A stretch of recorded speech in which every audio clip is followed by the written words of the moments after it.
kiukweli nimejisikia vibaya sana, japokuwa sio kiasi kikubwa, lakini nikiwa kama Mtanzania nafahamu Watanzania wenzangu wenzetu zilikuwa za chini, nimepata kujisikia vibaya. Wajua, kiukweli mimi nikizungumza, mimi binafsi naitwa Abdul Kada, mimi ni Muislamu, nafunga, lakini funga yangu Mungu anafahamu kama ipo sahihi au haipo sahihi.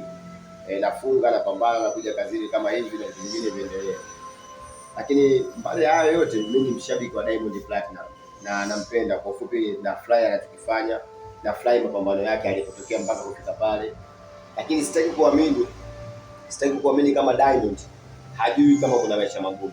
Sitaki kuamini, kwa sababu ni kawaida Diamond ameaso sana na anafahamu maisha magumu kiasi gani. Diamond amefutulisha juzi, lakini nikiangalia alichokifutulisha sijajua kama alikuwa anatafuta thawabu au vipi, kwa sababu maisha ya kawaida tukipata picha za marejeo tunaona nje kuna watu walikuwa wanahitaji futari, maisha yao magumu, lakini walishindwa kupata futari. Lakini ndani kuna watu ambao wana uwezo wa kununua futari, pia na wenyewe wana uwezo wa kufutulisha, lakini wao walipata nafasi ya kwenda kufuturu kwa Diamond Platinum.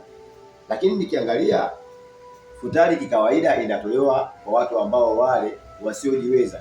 Hata kama wanajiweza, lakini pia lazima uangalie mazingira ya kutoa ibada yako ya kufutulisha.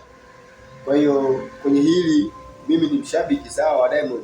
Kwenye hili nimejisikia vibaya kwa sababu anafahamu maisha magumu kiasi gani, anafahamu mambo hayaeleweki kiasi gani. Kwa hiyo hii anapofutulisha matajiri wenzie, manake sijui hii ibada yake ameamua kuifanyaje ndani ya mwezi huu wa Ramadhani. Kwa hiyo silaumu kwa sababu ni kipato chake, silaumu ni hela zake, silaumu chochote kitu, isipokuwa nimejisikia vibaya kwa sababu wapo watu ambao wana uhitaji wa futari kweli. Kuna mtu mwingine anafunga alafu ajue atafuturu nini, lakini anafunga kwa sababu ya kutimiza ibada.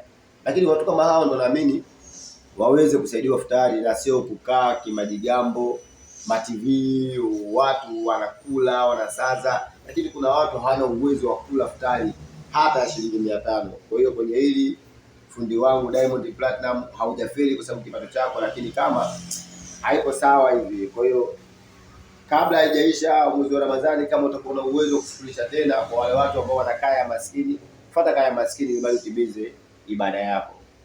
Bana, fresh inaitwa juu ya tasnia ya maigizo, nipo katika nyanja mbalimbali. Asante.